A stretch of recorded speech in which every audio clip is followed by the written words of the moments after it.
pas quand jusqu'au même bout. un piège dans lequel vous êtes tombé? C'est lorsque Emmanuel Macron a dévoilé les débuts de son programme, d'avoir dit au fond, on a le même programme. C'est-à-dire que quand Valérie Pécresse dit d'Emmanuel Macron qu'il ne fait que du plagiat ou de la contrefaçon, est-ce qu'au fond, elle se tire pas une balle dans le pied en disant bon bah dans ce cas-là, bon autant voter Bah, Macron quoi. moi, je pense que le compte n'y est pas dans le programme d'Emmanuel Macron, en réalité. Je pense que il n'y est pas pour deux raisons. D'abord parce que il nous annonce des réformes qui d'ailleurs ne sont pas si audacieuses que ça, à l'exception des retraites, qui reprend notre Mais en proposition. disant ça, elle Mais n'apparaissait pas oui, comme mais l'alternative. écoutez-moi, je pense qu'en plus, c'est pas la réalité de ce qu'elle propose. C'est-à-dire qu'en fait, euh, le compte n'y est pas au sens où il y a quelques réformes qui ne sont pas si audacieuses que ça dans le projet d'Emmanuel Macron.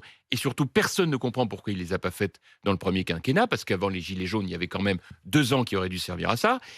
Et puis, deuxièmement, sur le plan des questions d'autorité, en fait, il n'y a rien du tout. Alors que c'est aujourd'hui une attente majeure des Français en termes de sécurité, de justice, y compris de politique migratoire, de politique des banlieues. Sur ces sujets, il est totalement absent. Alors que nous sommes extrêmement présents avec Valérie Pécresse. Et donc, moi, c'est ça qui me frustre. Parce que c'est ça qui aurait dû être le cœur du débat. Or, on a quand même beaucoup trop tourné autour d'un autre sujet qui pourtant est, à mon sens, vu à l'envers. C'est que le premier constat d'échec d'Emmanuel Macron, c'est qu'il y ait 35% d'intention de vote pour l'extrême droite.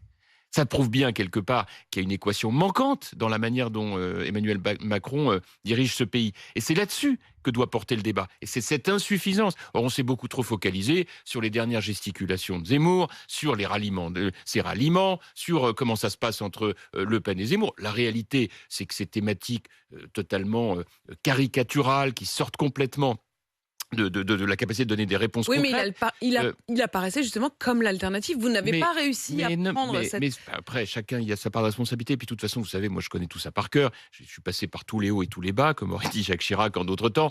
Vous savez, la victoire a 100 père, la défaite est orpheline. Le même qui gagne, avec par ailleurs des programmes inégaux ou insuffisants, on va dire c'est un génie. Et celui qui perd, même s'il a le meilleur programme, on dit, non, vraiment, c'était très mauvais, etc. Je connais par cœur tout ça.